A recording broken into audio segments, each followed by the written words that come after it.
All right. Good morning, everybody. Good morning.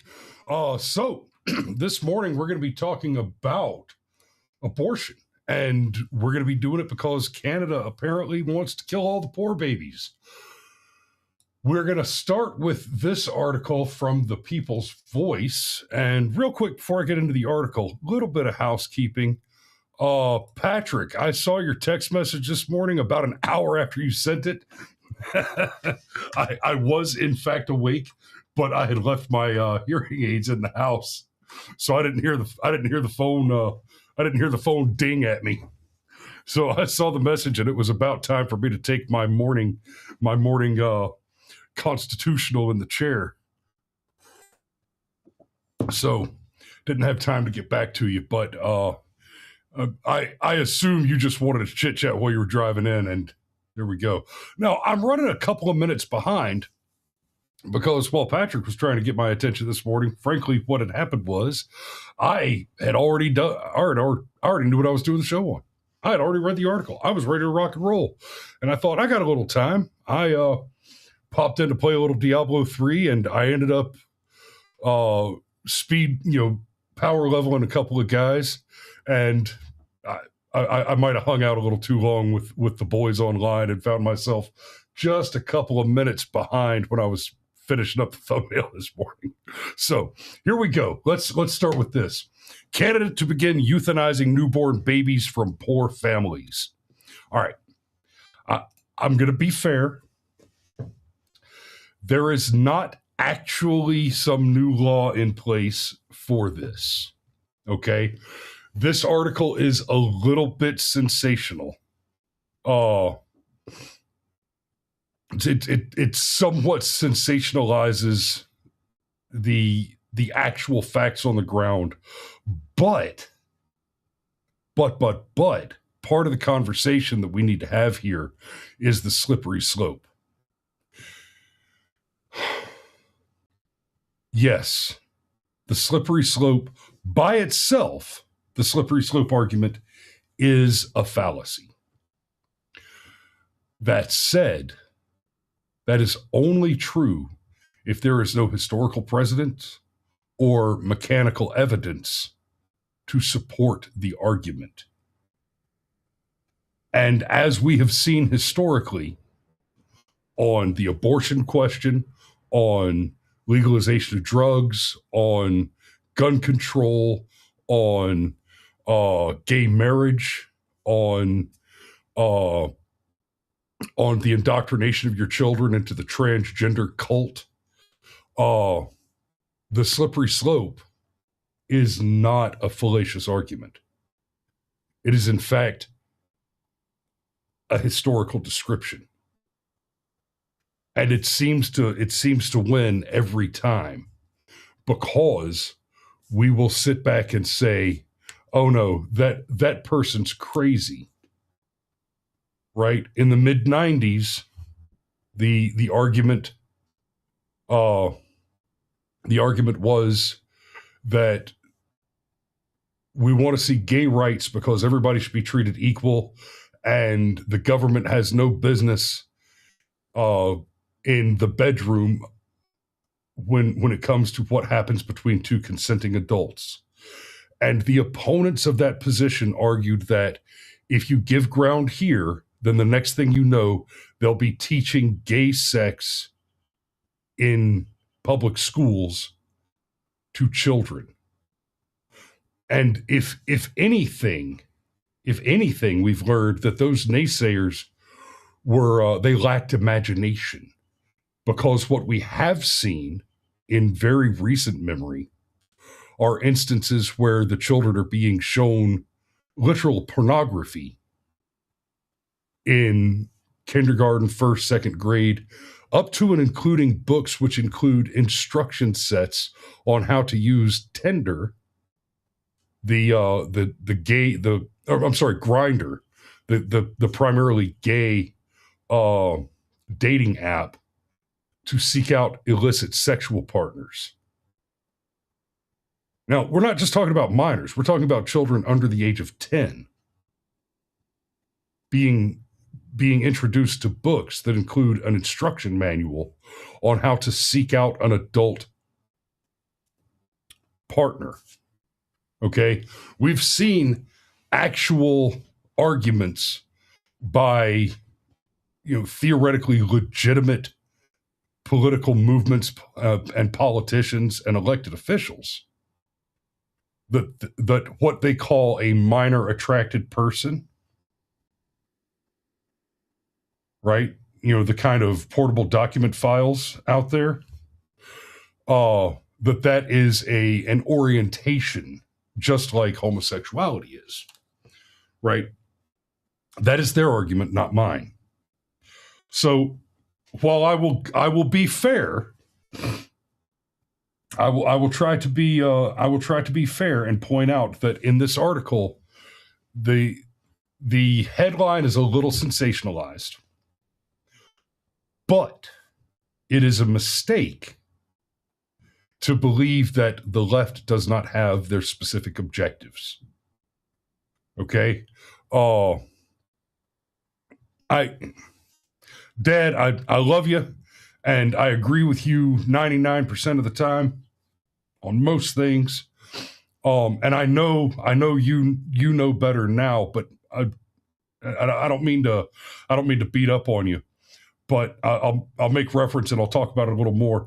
But back when, this was several years ago now, back before either of us bought our land out in the middle of nowhere, I was telling Mom and Dad about Ralph Northam and the Virginia law, and how it was basically, thank God the law didn't pass, but Virginia was pushing for a law that would allow for children to be terminated after they were born. And Dad told me that's ridiculous. You didn't, there's no way that's what they're looking at. You shouldn't take sensational nonsense that you hear from talking heads on the radio at face value. If that's a claim that somebody's making, before you talk about it on your show, you need to read the bill. And I pointed out, Dad, it's a 3-page bill. I have read it. And it explicitly says that in the event a child is born and the mother is incapacitated, right? And there were no caveats there, just and the mother is incapacitated. So she could be exhausted from a long delivery, or she could be still under anesthesia following a cesarean section. If she is any way incapacitated after the birth, under the bill that Ralph Northam was championing, when he did his famous interview where he said, well, we would make the child comfortable and then we would have a decision about what to do with it. We would have a discussion about what to do with it. The bill in question at that point explicitly said that in the event that the mother is incapacitated, when the decision needs to be made, then the doctor will have the authority to determine that the child needs to be terminated if the doctor believes that the mother is, I shit you not, it's 3 pages, you can read it yourself, physically, emotionally, or economically unfit to raise the child. Or if raising the child would be detrimental to her, and it lists them explicitly: physical, emotional, or economic health. So under that law, a doctor would be able to say, wow, yeah, this bitch is too broke to raise a baby. Let's put it down. So make no mistake, when we talk about the slippery slope is not the trajectory that bad decisions take us on. It is a description of how the left pursues its objectives. It chooses an end state. And as the Koreans would say, dapolsangte.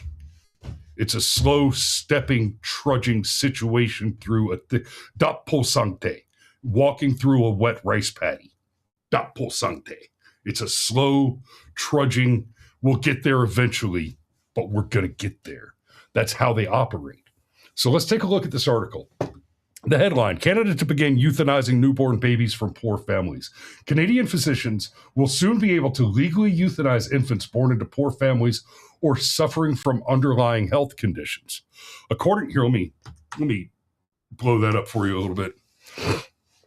According to the Quebec College of Physicians, MAID might serve as a viable intervention for infants experiencing intense suffering, with parents deserving the right to pursue this option on behalf of their children. Okay. The left, the communists, are eugenicists par excellence, right? And you don't just have to look at the Chinese one-child policy that went on for a few decades. You don't just have to look at those naughty Germans. No. You don't just have to look there. Sergeant Major says, I once got a helicopter stuck in a rice paddy in Korea. Were you on the bird at the time?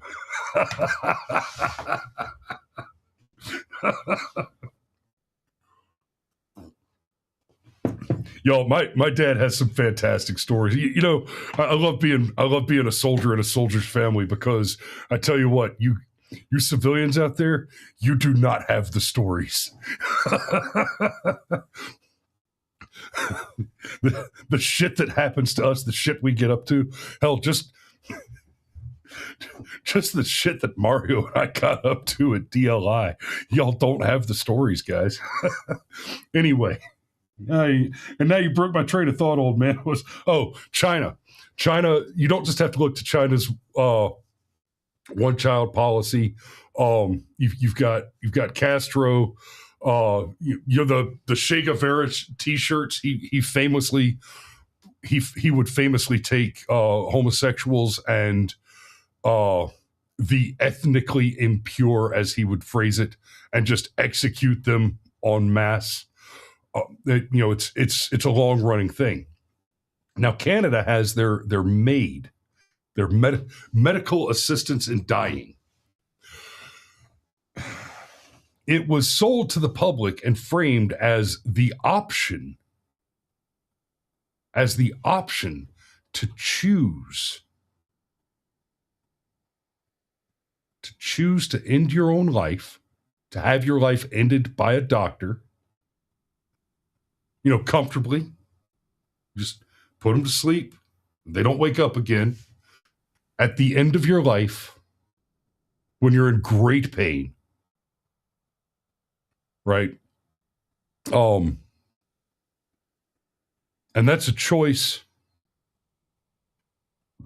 That's a choice that nobody should ever have to make. Now, in a lot of ways, I'm all for that choice being available to the individual. Right? When I'm done with this, when I'm done with this meat, I'm quit of it. That's enough. That said, I intend to hold on to it for as long as I can. Even if Sugarfoot gets all 10 fingers and toes, I'm gonna hang out and keep shouting at Alexa and listen to the music. I'll embrace the suck until it's just basically until I become a burden on my family. That I cannot abide. But medical assistance in dying was sold as this humane option for end of life. We have story after story now that MAID is legal in Canada. You guys understand that roughly 20% of all deaths in Canada today are MAID. They are medical assistance in dying. They're suicides. Around 20%. Yeah, I didn't pull that. I didn't pull a source up for that stat. Let me see. 20%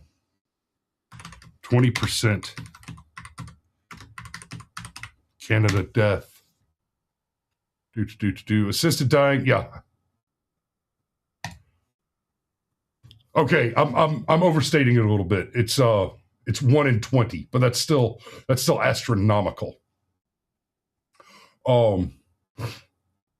Okay, it's 5. I got it backwards. It's 1 in 20, not 20%. But that's 5%. 5%. 1 in 20 Canadian deaths as of this article is from December 2024 from the BBC. Assisted dying now accounts for 1 in 20 Canada deaths. That's insane. And what you need to understand about that also is that a large number of those are not elective. As in to say the person didn't choose it. They're actually being prescribed, made by doctors. Okay, remember when the argument was being had in America over Obamacare, one of the conservative pushbacks was if you think that you're going to provide full medical care at taxpayer expense to everybody in the country without them inputting any cost whatsoever, the result will absolutely be death panels. There will be medical panels where doctors and politicians argue over over whether or not the cost of saving this life is worth the government money. Okay?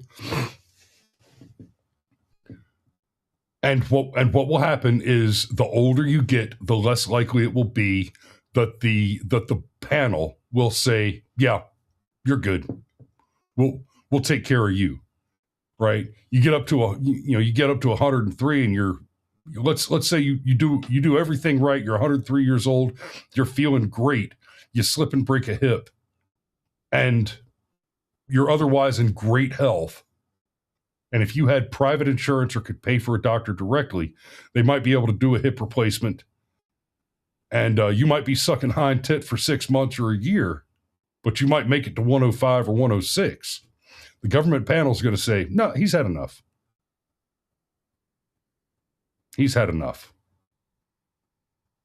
And of course, the other piece of that particular slippery slope is the further down that road we go, we've already seen it happen as a result of Obamacare in this country. There are fewer and fewer doctors, which means fewer and fewer resources to spread around.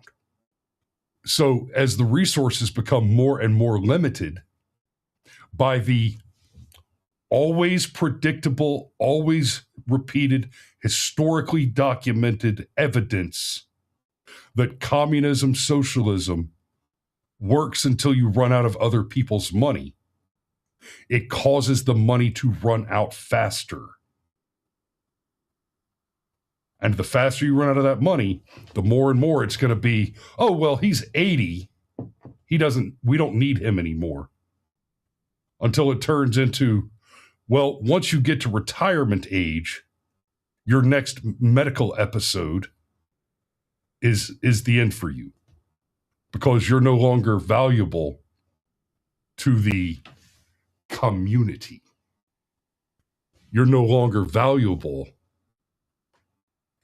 Now you're at the point in your life where you're living off your retirement, which more and more, we could do a whole deep dive on the assault on retirement. That is actually on the list of deep dives that we want to do, is the murder of retirement. But before you know it, it's just going to be, oh, you've worked your life, you've worked your whole life, and now you're old enough and you've put in your time and you've done what you need to do, and now you're at retirement age. Great. We'll schedule your funeral for next Tuesday. That's where that's going to go. Now, in the article, it says, according to the Quebec College of Physicians, MAID might serve as a viable intervention for infants experiencing intense suffering, with parents deserving the right to pursue this option on behalf of their child. So the parents would be empowered. This is that same thing that I was talking about with Virginia. So they've already tried to do this in America, where we don't even have a MAID program, a medical assistance in dying program, right? We have not even started just killing off our old people yet. And Ralph Northam and the Virginia Democrats, and we covered what's going on in Virginia with Spanberger taking over up there, and they've just gone completely 180 degrees anti-American, full fucking commie.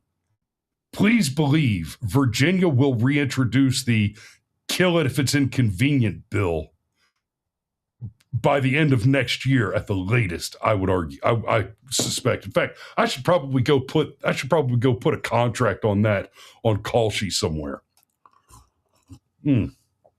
But in America, where we do not even have a MAID program, they already tried to implement a program where we can just kill the baby after it's born if it's inconvenient. LifeSite News reports allowing euthanasia for newborns is not a new idea in Canada.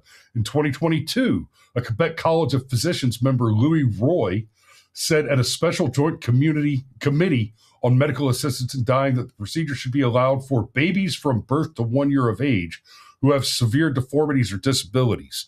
Now, when we say that, let's remind you, they like to point to this article's terrible. Where's the article? They like to point to the Nordic countries. There we go.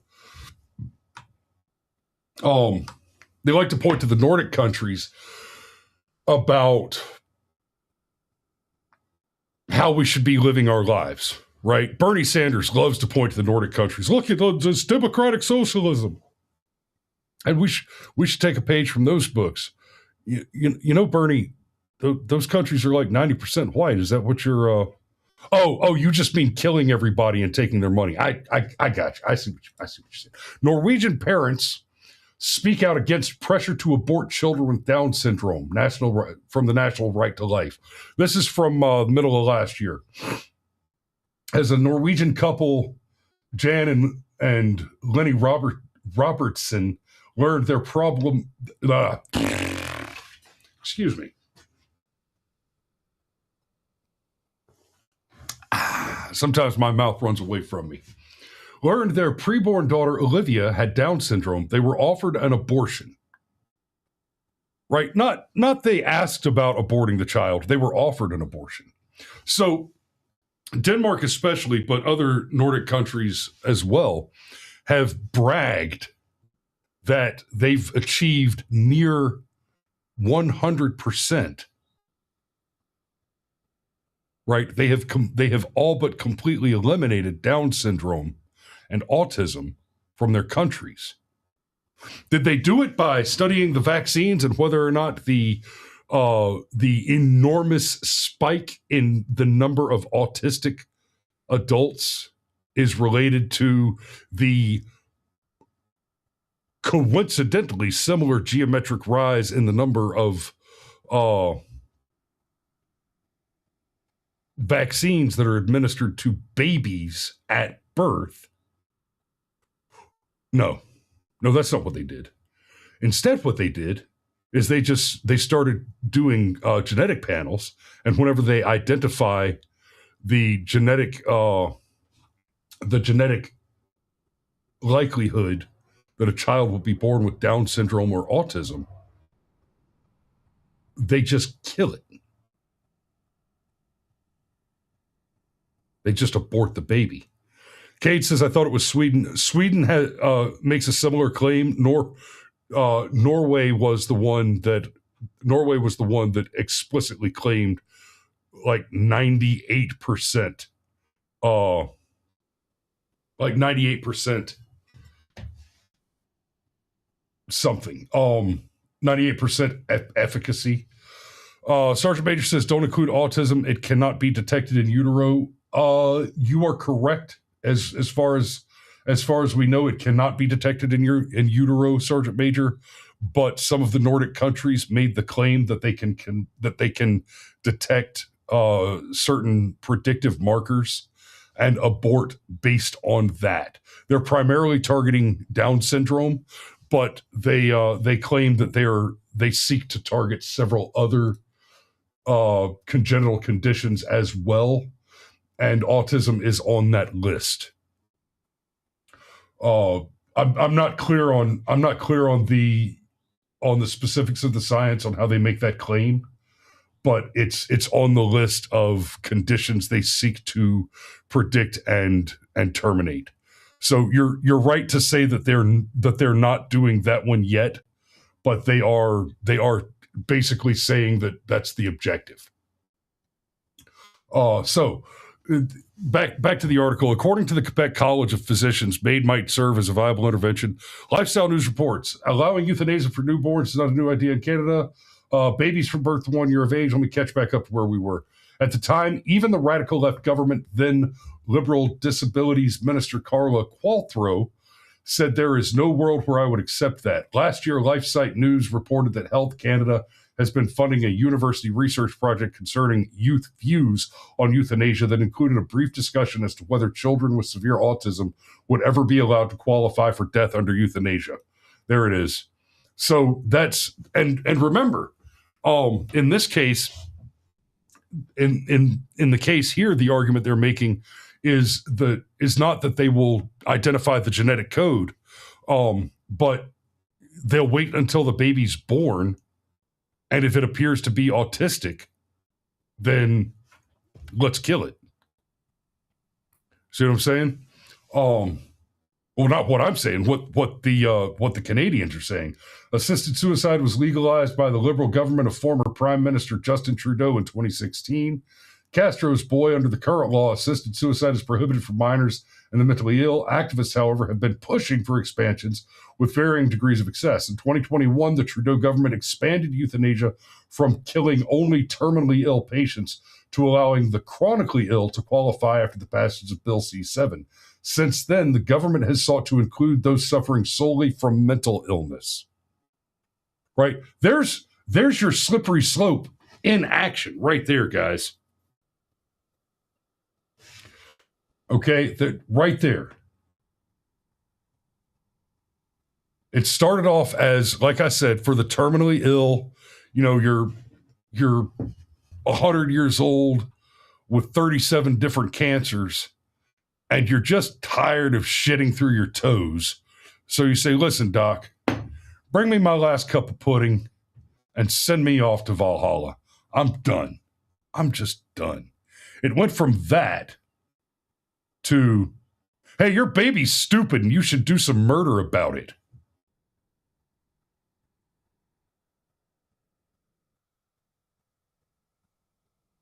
And here's the thing. That last one, your baby's stupid and you should do some murder about it, that's not the extreme.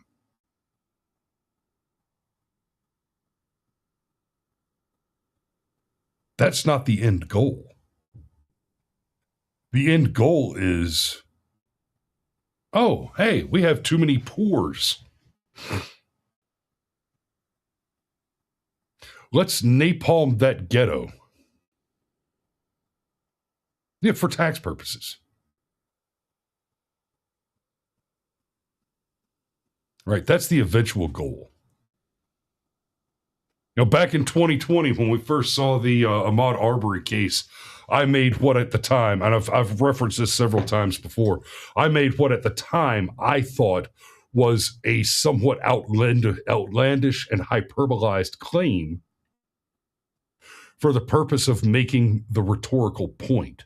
I made the claim that they have an objective, and that objective is that ethnic minorities, essentially that non-white, non-male people will be immune from prosecution of any crime at all.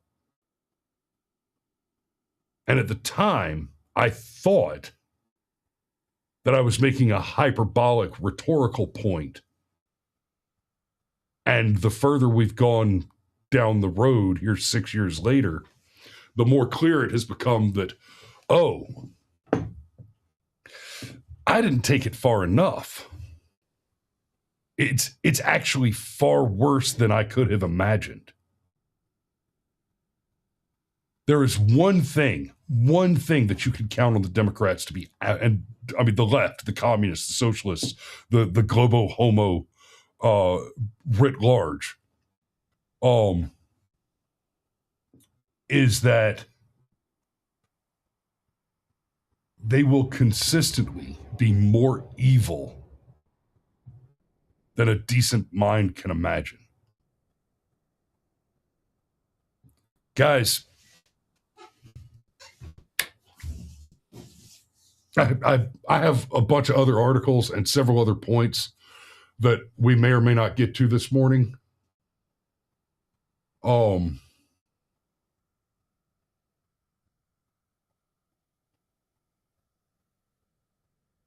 It's not just the lefties in America. It's not just these spiteful mutants that you see out there intentionally committing suicide by cop to create martyrs for a psychotic cause. It's not just the American left-wing politicians that you see out there calling for violence so that they can get their political martyrs to advance their psychotic march forward. Right? It's not just the Epstein files satanic pedo cannibals. There is legitimate evil in this world. It is in cooperation with itself. It is the world over. And it is more depraved than you or I can possibly imagine. And when this guy says that it is more depraved than you and I can possibly imagine, a conclusion I come to by the historical evidence, as I just described with the Ahmaud Arbery case, right? As I could describe with the Obamacare is another good example, right? I predicted, before Obamacare passed, that the end result, if it passed, would be a minimum 400% increase in healthcare costs and insurance premiums. And it turned out, no, we hit a rough average of nearly 1,000% increase across the board. It is insane. It's far worse than I imagined it would be. When I say it is worse than I can imagine, I have been in war. I have seen men chain their autistic child to a dog chain post in the front yard. I have seen men kidnap little girls and mutilate them and then drop them off in the town square to send a message to the local population about cooperating with USA 4. Okay? I have seen things that I cannot describe on air if I want to continue to have a channel out there in the world. Some of them in this country. And I'm telling you, you cannot overestimate, you cannot hyperbolize the depths of vile villainy, evil, and psychopathy that the spiteful mutants of globo homo communism seek to visit on your home, on your life, on your children. You cannot overstate the case. You cannot underestimate the degree to which they hate you and seek your demise. The only thing that's really changed recently is that they have been emboldened to say it more explicitly and more vocally. That's where the world has come. Right?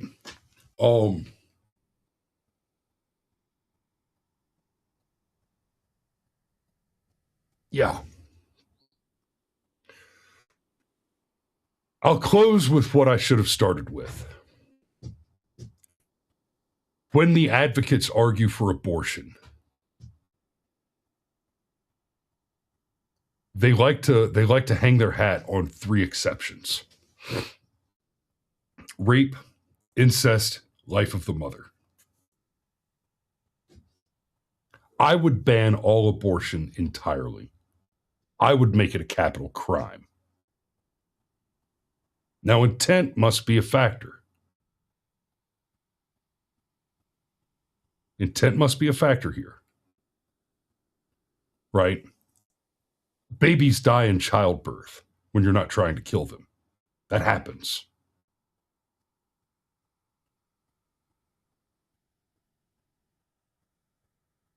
But all cases of rape, incest, and life of the mother make up less than 1% of abortions. 99% of abortions are elective prophylactic measures. 99% of abortions are, I went out and had a little too much fun on a Saturday night, and I'm going to be paying for that mistake for the next 18 years. Or I could just commit a little murder, and a little murder sure would be convenient. That is the vast, overwhelming majority of abortions. And that is according to the most liberal statistics you can find.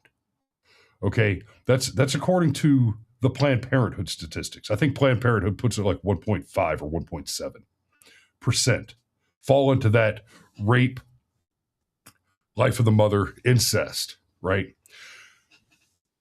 Rape and incest make up less than 10% of that 1.5% of edge cases. So the vast majority of the edge case, because, okay, so incest just isn't that common in the United States. And where it is common, it's among communities that are not aborting a child over that, right? I don't think we covered it on the show. Just recently, Great Britain has been scandalized by the, what do they call it? The HHS. They don't call it the HHS. Anyway, Great Britain has been scandalized by their public medical, their socialized medical facility or organization, the government, saying that we're going to stop discouraging first cousin pregnancies. What? NHS, thank you, Cade. The NHS has explicitly stated that we're going to stop discouraging first cousin pregnancies. Why would that be? Oh, because you imported the third world. A lot of Middle Eastern countries have some psychotic between 30 and 50% of the population are inbred. Right, let me double check that number real quick. Let me pull that stat real quick.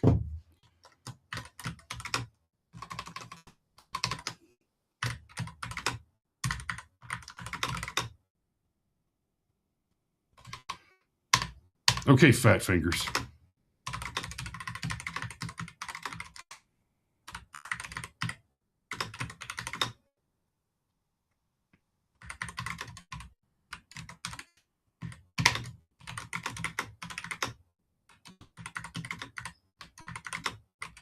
Give me the numbers per country in that category.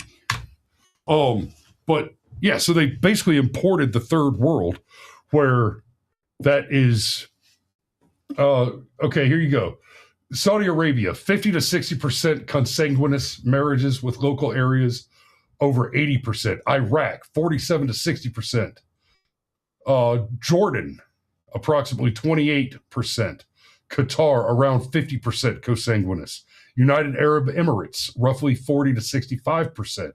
Oman, Kuwait, Yemen, Syria, Egypt, Lebanon, Palestine, Iran, all of them are somewhere between 40 and 60% consanguineous genetic construct, right? And so all of a sudden, NHS feels the need to say, you know what, we're not going to terminate those anymore, or we're not going to discourage that anymore. And let's be clear, like I said, they make up almost no cases for abortion because the people that are doing this are doing it on purpose. Right? They're choosing that. So the inbred exception is so statistically minuscule as to be functionally non-existent. The rape exception. Rapes happen. And that's awful. And they continue to happen because Soros judges don't like to lock up certain people when they go and intentionally hurt other people. In fact, they prefer it to continue to happen. That's why Irina Zarutska is dead now. They make up, again, a statistically insignificant portion of all abortions. That leaves roughly 1% in the life of the mother category. Which means, let me be very clear about this. There is no such thing as a life of the mother exception where abortion is concerned. There are no cases where murdering the child is useful in the case of a crisis pregnancy or a distressed pregnancy. Follow me on this. The argument is that there should be an exception made to abortion law and that an abortion should be permitted in the case that the mother is in distress. That the mother is in distressed or emergency situation due to with a pregnancy. That argument entails claiming that it is necessary or useful in the event of a health crisis for a pregnant woman, that you should, before treating the woman who is in crisis, you should murder the child and remove the child from the woman. Now, I am not claiming that there are no cases in which removing the child, ending the pregnancy, is not a necessary part of treating the woman who is in distress, who is in crisis, who's in a health crisis. Okay? You've got a pregnant woman, her health has taken a turn, and the baby is a complicating factor, then the obvious solution is to remove the child to end the pregnancy. Now, that can be done through a vaginal birth, an induced labor, or a cesarean section, removing the child. And that by itself is a procedure which entails risk, and not an insubstantial risk. Right? Now, we're assuming that in this case, what we're looking at is the mother is in crisis. Death is on the table. She might die unless the pregnancy is ended. And if the mother dies while pregnant, the baby will likely die as well. If you can remove the baby, if you can end the pregnancy, then that mitigates that risk substantially, if not eliminating it. The left's argument is that before you administer that particular life-saving procedure, delivering the child, right, ending the pregnancy by removing the child from the mother, either through an emergency C-section or an induced labor, what have you, ending the pregnancy by removing the child from the mother. The left's argument is that, whoa. First, we should either poison or mutilate the child and kill it and then remove it. So hold up. So you've got a woman, her health is in crisis. And the solution is we want to delay life-saving medical procedures in order to first perform not only a murder, but a procedure which is simultaneously unnecessary and high risk. You want to subject this woman to an additional risk of death before you administer the life-saving procedure for political points, to serve your psychotic religious ideology, to stock Jeffrey up on jerky. Why?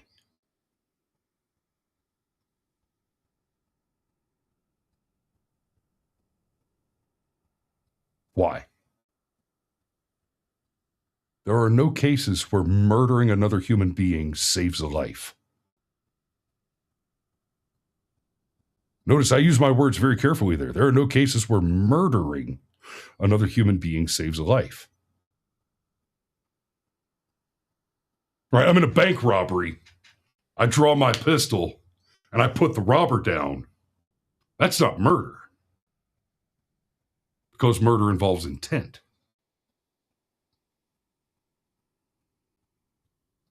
But in the case of an abortion, you are taking an innocent child who poses you no threat, and you are choosing to murder it before removing it from the woman, before administering the necessary life-saving procedure. And that is the entire ideology of the left, as I've pointed out many, many times before. Right? Cameron has told you guys the story on air many times before, talking to some, lefty little blondie at a bar and talking tax policy, right? Oh yeah, Trump's going to cut taxes for everybody. Oh, well, does that mean all the millionaires and billionaires get a tax cut too? Well, yeah, that they exist in the category of everybody. Oh, well, then I don't want it. They don't want anything that they say they want unless they can have it at someone else's expense. If no one gets hurt to get it, they don't want it.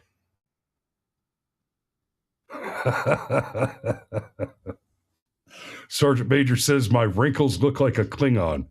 I believe that's spelled with a K, but pok da chok. So, thank you for breaking that tirade, old man. I might have gone on that. Cade says my immediate response for leftists accusing conservatives being racists fighting for an all-white nation is not possible. I'm pro-life. I'm the one fighting to protect minority populations. Yeah, I'm not going out of my way to protect minority populations, Cade. But I am absolutely on board for ending Margaret Sanger's euthanasia. Planned Parenthood, which was explicitly founded to exterminate her words, Negroes.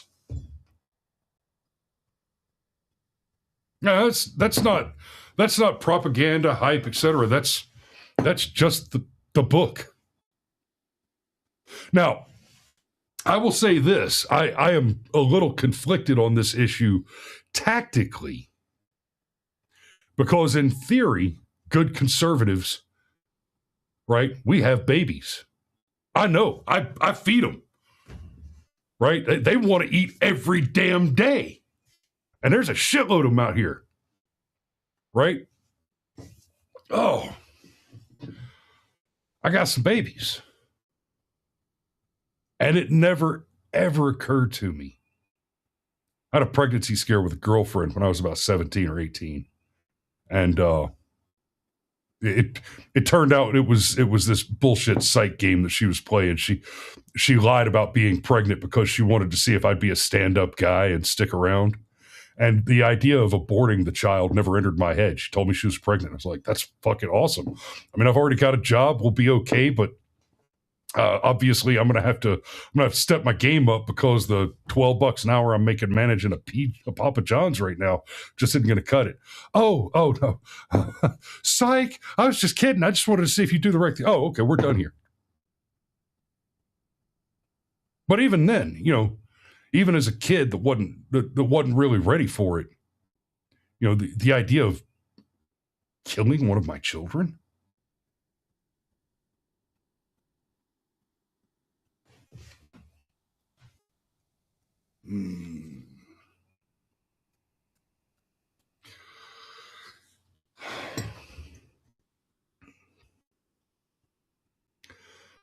Cade says, remember mine? I had just turned 18. You told me a lot can change in 9 months. Yep. And I've told more than one young man who suddenly had, oh, I'm going to be a daddy in 8-9 months. Like, you know what, little buddy? You could finish basic combat training and most advanced individual trainings and get to your gaining unit in 9 months. And you'll have a house for little mama and a baby to move into. Okay? Go to the courthouse, get you some paper between you, go to the recruiter, and you're going to be fine. You're going to be just fine. In fact, you're going to be a damn man. Congratulations, I'm proud of you. Do it. Fucking do it. Yeah, a lot can change in 9 months. And that a lot can change in 9 months can be you just went from being a kid that graduated high school to you're a steely-eyed warfighter in combat boots with a house on base, a steady paycheck, health care coverage for your wife and your baby. You're a daddy. You're a damn man. A lot can change in 9 months.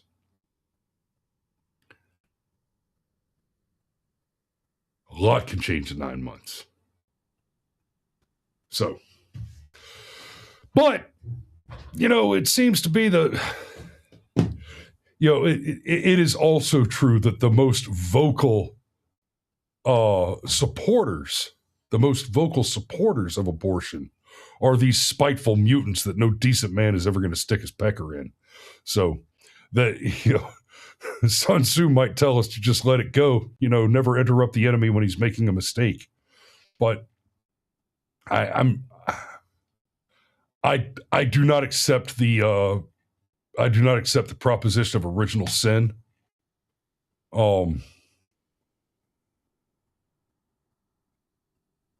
Babies are perfect. They're important. So I'm going to go ahead and put a pin in it there before I get too far off the rails. Start to wander into TOS violations. Thanks for watching this morning, guys. Y'all be safe out there. We love you. We'll see you tomorrow.